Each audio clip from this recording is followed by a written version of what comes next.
Cette semaine, on a eu de tout, de rien et surtout beaucoup, mais alors beaucoup d'attentes. La Fed a joué la carte Powell, tiède, pas de changement de taux, pas de cap clair, juste des discours anesthésiants avec attendre répété comme un mantra chez un moine sous l'exomile.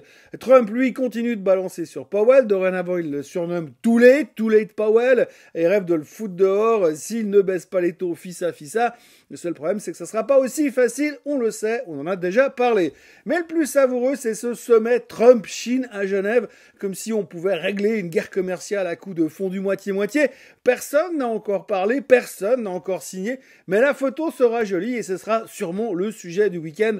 Ça et la circulation à Genève, parce que entre marathon et négociation mondiale, on n'est pas prêt de pouvoir battre le record de la traversée de la ville avec un Clash G63 AMG. Et puis dans tout ça, Warren Buffett a tiré sa révérence après 60 ans de capitalisme à l'ancienne, en laissant un empire, des montagnes de cash et une philosophie qu'on n'enseigne plus vraiment dans les écoles de finance. Au final, une semaine très bavarde avec des marchés à peine réveillés, sauf le Bitcoin, lui, il grimpe tranquillement pendant que les autres attendent toujours un signal. Lequel? Aucune idée, mais il est probable que Trump soit impliqué dedans. Bienvenue dans ce Swiss Bliss, je suis Thomas Veillet et nous sommes le 10 mai 2025.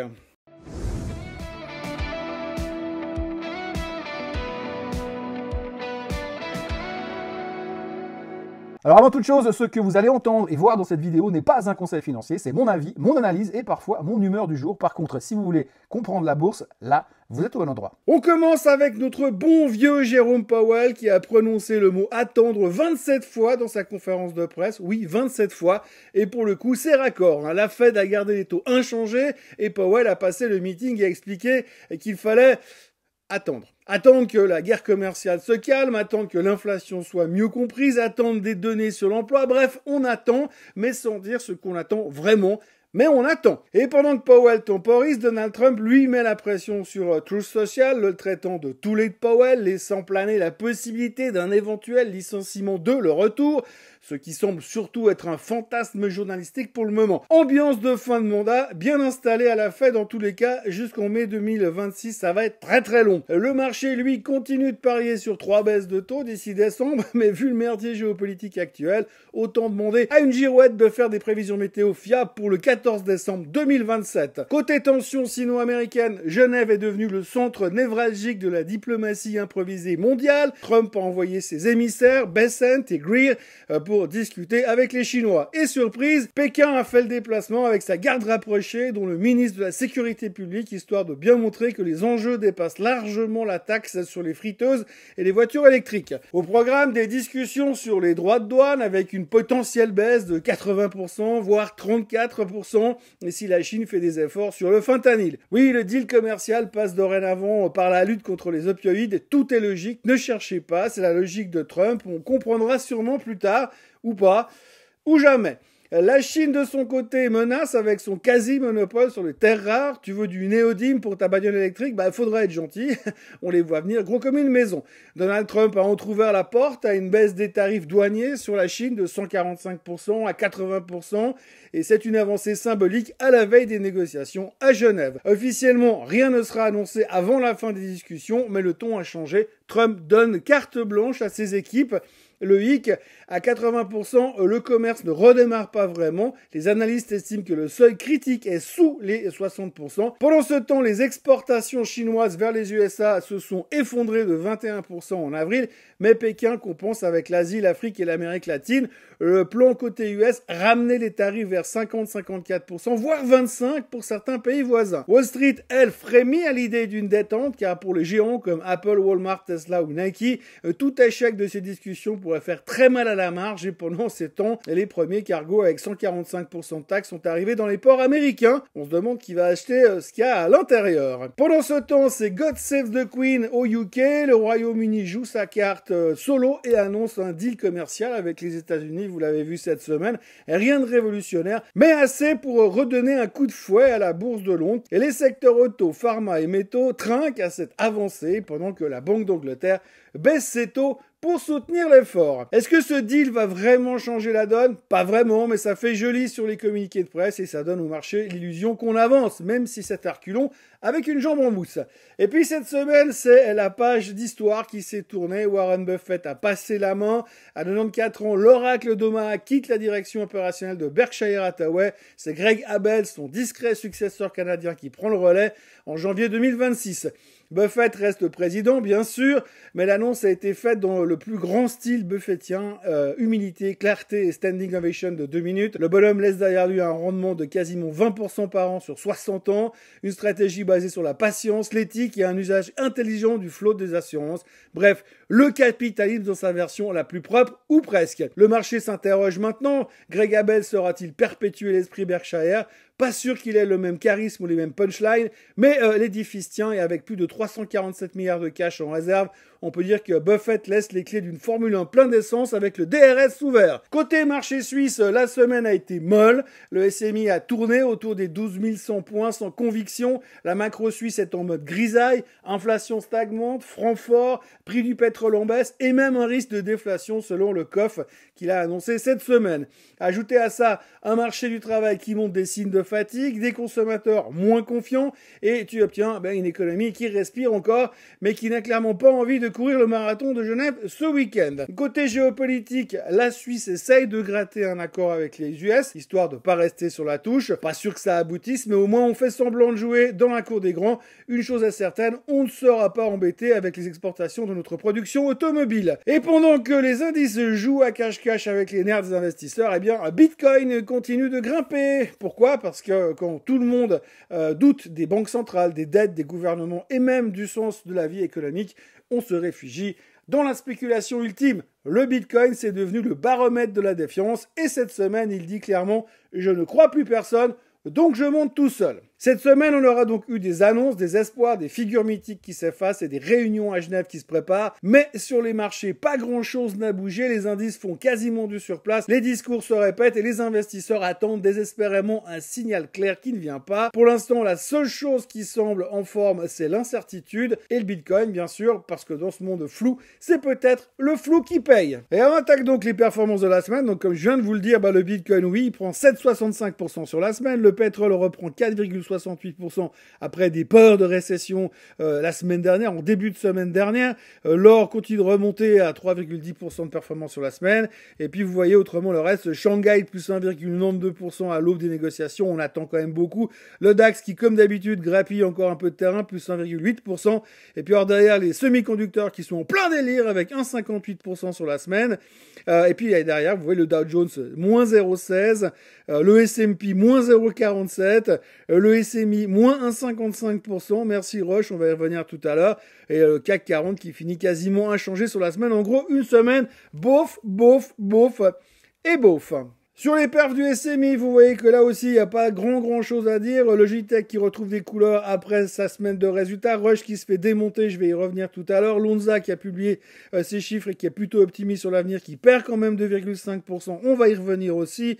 Sonova qui a publié également. Vous avez quoi d'autre encore? Richemont qui perd 1%. Et puis globalement, pas grand-chose. Ça s'arrête finalement sur les pharma. Donc on va en reparler dans les vedettes de la semaine dans quelques instants. Et puis on notera aussi que Nestlé est toujours dans la mouise avec ses histoires d'eau de Perrier dans le Gard en France. Et puis Zurich qui a publié ses résultats. On va aborder le sujet encore une fois. Swisscom qui a également publié ses résultats, moins 0,73%. Et Geberit qui perd qui gagne 0,72% et qui ont aussi publié leurs résultats du trimestre. Alors après 2 ou 3 semaines de hausse quasiment discontinue sur le SMI, vous voyez on s'affaiblit un petit peu, ça se ressent très très bien. On voit là qu'on a fait notre exagération et là on fait notre top à très court terme. Peut-être qu'on va aller chercher ce gap qu'on a laissé en direction des 11 650, on verra ça en début de semaine prochaine. Et bien évidemment que les discussions sur les droits de douane seront le centre du monde, mais pour l'instant c'est un petit peu mou du genou, donc à l'image de ce qu'on vient de voir au terme des performances. Le SMI ne fait pas grand-chose, tourne autour des 12 100, finit la semaine à 12 087 et est en dessous de la moyenne mobile des 200 jours, qui sera peut-être le niveau clé à surveiller ces prochains temps. Vous voyez qu'on a hésité entre en dessous durant toute la semaine pour finaliser en dessous. À court terme, un indice plutôt faiblard.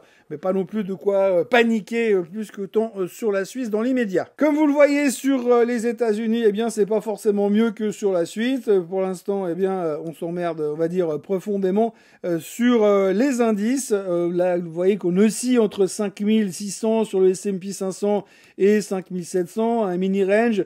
On voit qu'on est un tout petit peu suracheté là aussi, donc on est un peu dans une phase de digestion.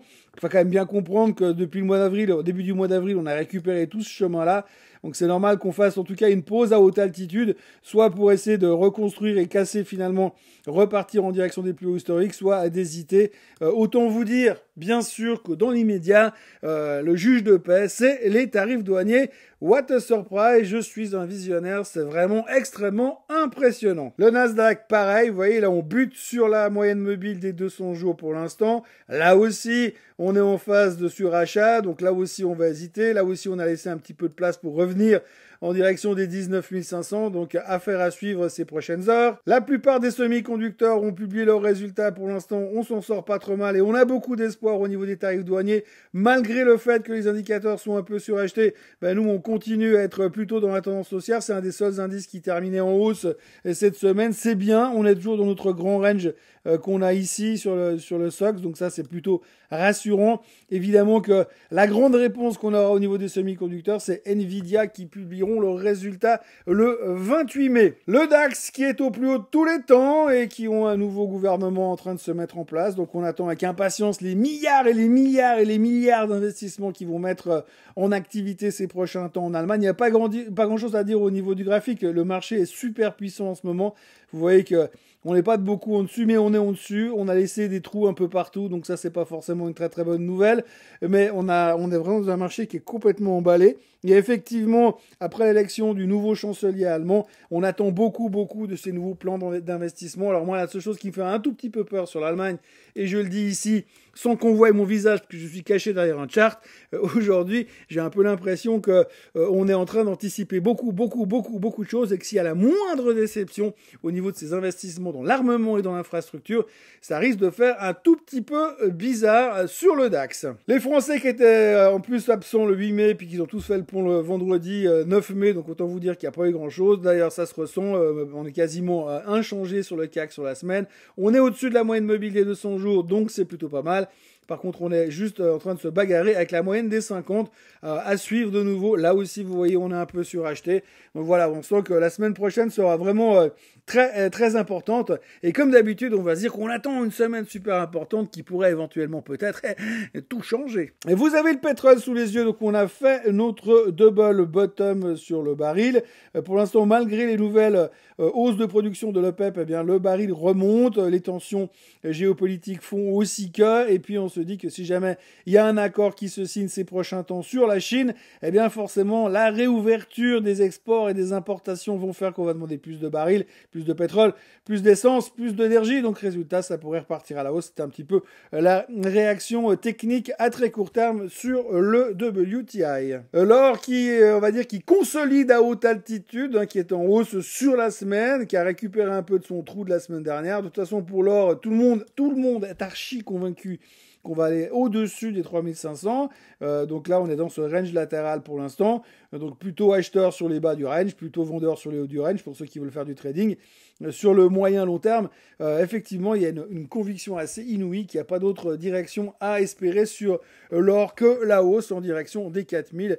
Et comme beaucoup de choses, l'or fonctionne par milliers. Hein, donc chaque millier, eh bien, c'est un millier de plus accroché à la cocarde. Donc c'est 3000, 4000, après ce sera 5000. Bref, tout va bien du côté de l'or et on est plutôt serein. Le Bitcoin qui s'envole. Donc vous voyez que le prochain objectif du Bitcoin, c'est les plus hauts historiques. Donc on attend avec impatience les 108 000 $ sur le Bitcoin. Ça devrait être réglé lundi matin, avoir la tranche du graphique pour l'instant. En tous les cas, pour l'instant, on a un range qui se dessine. Hein. Attention à ce range-là. Si on casse ça, alors là, il n'y aura plus de limite. Mais enfin, pour l'instant, on est dans ce range. Donc, prochain objectif sur le Bitcoin, 108 000. Et puis, les niveaux de support se situent au niveau des 92 000 $. Mais comme je le disais tout à l'heure, ça va plutôt pas mal du côté du Bitcoin. On attaque avec les vedettes de la semaine et on commence par SGS qui muscle son jeu au Canada. Le géant suisse de l'inspection a mis la main sur Streamline Control, une boîte canadienne spécialisée dans les systèmes de contrôle industriel et les techno-opérationnels Pas de montant dévoilé, grand classique, mais un message clair, SGS veut peser plus lourd en Amérique du Nord, notamment dans les énergies renouvelables, le pétrole, le gaz, les services publics et l'industrie. Résultat, 45 Canadiens qui vont débarquer chez SGS avec leur PowerPoint. Alors ceux qui pensaient que ça allait faire délirer le titre, eh ben faut pas rêver, c'est montouillé gentiment, mais vous voyez que là aussi, c'est impressionnant la performance haussière que nous fait SGS depuis qu'ils ont déménagé à Azouk. Je ne sais pas si c'est à cause de ça, mais en tous les cas, le titre n'arrête pas de monter de manière constante. Alors, c'est pas l'euphorie, mais ça monte gentiment. Prochain objectif, retourner combler le gap qu'on a ici en direction des 88 francs suisses. Donc on pourrait aller chercher potentiellement la moyenne mobile des 200 jours à 90 francs suisses ces prochains temps. Chez Geberit, on tire la chasse sur les marges. Le géant du sanitaire a sorti des chiffres propres, mais pas étincelants pour le premier trimestre. Chiffre d'affaires en hausse de 4,9% à 878 millions, mais bénéfice net en baisse de 1,6% à 187 millions. Pourquoi ? Ils ont dû faire un petit cadeau fiscal à l'Allemagne sous forme de 14 millions à cause de la fermeture d'une usine. Côté bonne nouvelle, les ventes ont gonflé grâce à des nouveaux produits, un bel effet d'anticipation des grossistes avant la hausse des prix d'avril. L'Europe reste le gros business, mais le Moyen-Orient cartonne avec plus 11%, et même l'Amérique est en train de se réveiller. Mais côté rentabilité, c'est moins sexy, marge EBITDA qui glisse de 32,8 à 31,5%. Le patron, lui, reste zen, stabilisation en vue en Europe, prudence en Chine, confiance vers le Golfe. Pas de guidance chiffré pour 2025, grand classique, mais un mois d'avril qui commence mieux que 2024. En résumé, c'est pas la folie, mais c'est pas la panique non plus. L'action, elle a perdu 0,4% sur l'annonce, histoire de dire qu'on a entendu, mais qu'on s'en fout un tout petit peu. Là, tout de suite, le double top sur le graphique est beaucoup plus important à observer. Voilà, donc exemple scolaire, top 1, top 2... donc top 1 et 2 ça fait double top, donc ça veut dire que si on ne casse pas rapidement ce niveau-là qu'on va mettre au niveau des 590 francs suisses grosso modo, eh bien on a un risque de revenir en bas de ce mouvement, donc en direction des 500 balles. Donc à surveiller ces prochains temps sur Geberit, là où on est aussi bien suracheté dans cette zone-là. Donc attention, en cas d'accélération, ce sera hyper bullish parce que ça veut dire qu'on a nettoyé ce passage-là.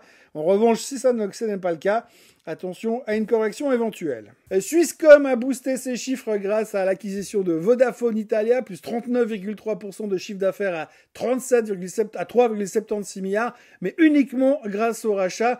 Sans l'effet d'acquisition, ça aurait été moins 1,2%. L'EBITDA progresse de 17,9%, mais baisse de 6,6% en proforma. En clair, plus gros, mais pas forcément plus rentable.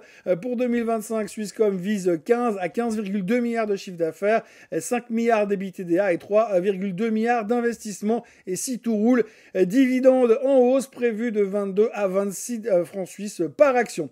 Je ne sais pas pourquoi, mais j'aime toujours pas cette boîte, c'est incroyable. Vous voyez donc le graphique de Swisscom, ça se passe de commentaires, des chiffres qui ont bien fait peur au début, puis finalement on a bien récupéré le tout, et finalement on est retour à la case départ. Donc ça c'est juste l'interprétation, ce grand candlestick que vous voyez là, c'est juste l'interprétation des résultats. Oh là là, mon Dieu, c'est pas terrible parce qu'il y a l'intégration de Vodafone.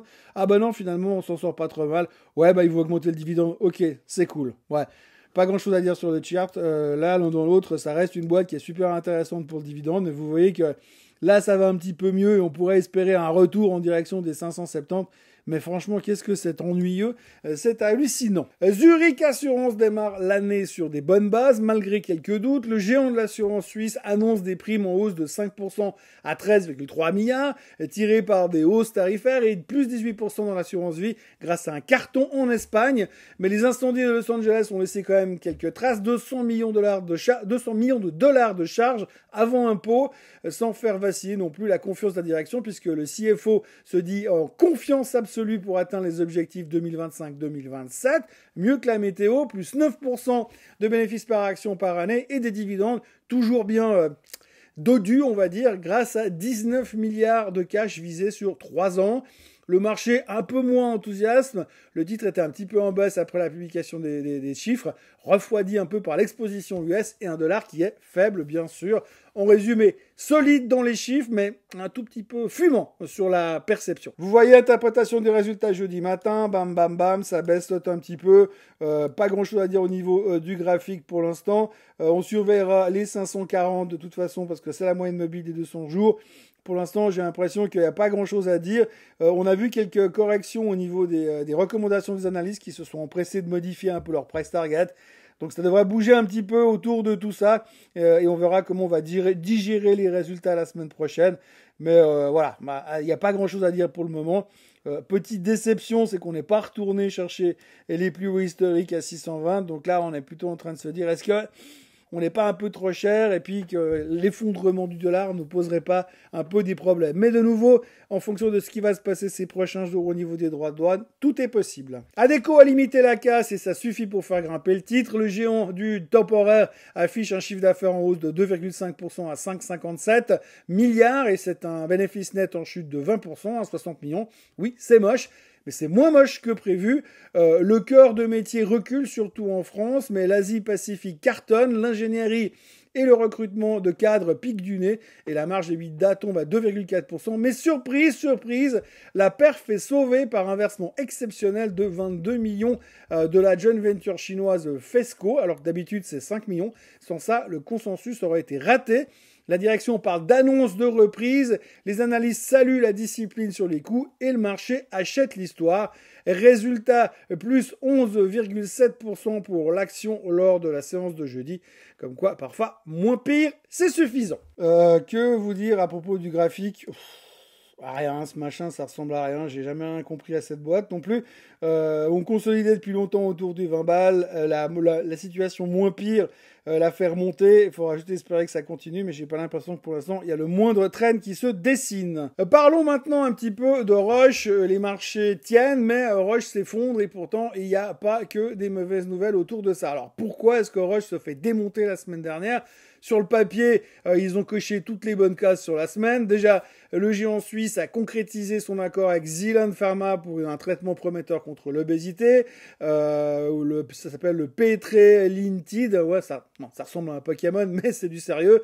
Valeur du deal, 5,3 milliards de dollars. Et rien que ça. Et comme Roche ne fait jamais les choses à moitié, ils annoncent aussi un joli chèque de 282 millions de dollars pour une nouvelle base de production biopharmaceutique à Shanghai. Le but, c'est de produire localement le Vabysmo, un traitement pour les yeux, parce que même les Chinois veulent bien voir clair quand ils lisent leur contrat. Bref, tout allait bien jusqu'à ce que débarque Vinay Prasad, le nouveau patron du Center for Biologics de la FDA, un mec brillant, respecté, mais aussi carrément allergique aux raccourcis réglementaires. Il est anti-fast track, pro-protocole, lourd, et surtout pas du genre à filer une autorisation de mise sur le marché entre deux cafés à la machine. Résultat, les marchés flippent, le secteur flips, car pour les labos comme Roche, mais aussi comme Sanofi, qui misent encore sur quelques gros dossiers dans la biotech et les thérapies géniques, eh bien ça veut dire potentiellement des délais, des reports et surtout du blabla administratif à rallonge. Vous ajoutez à ça la pression sectorielle post-Covid, une FDA qui se refait une virginité éthique et quelques incertitudes géopolitiques, et tu obtiens une belle semaine de merde pour Roche en bourse, malgré de vraies bonnes nouvelles. En conclusion, Roche bosse dur, Roche investit bien, Roche a des vrais projets, mais le marché n'aime pas les nouveaux chefs tatillons, surtout quand ils s'occupent de valider des pilules à plusieurs milliards. Moralité, Roche fait du bon boulot, mais la FDA a mis du piment dans la soupe et ça pique un petit peu trop sur la langue. On passe maintenant au en vrac de la semaine. Alors, Acceleron investit 80 millions de dollars pour muscler sa filiale italienne OMT, des turbos, des usines et un petit moins 0,9% en bourse pour fêter ça. Avolta flambe après des rumeurs de rachat par CVC Capital Partners. Un article, un soupçon de M&A et paf, ça monte.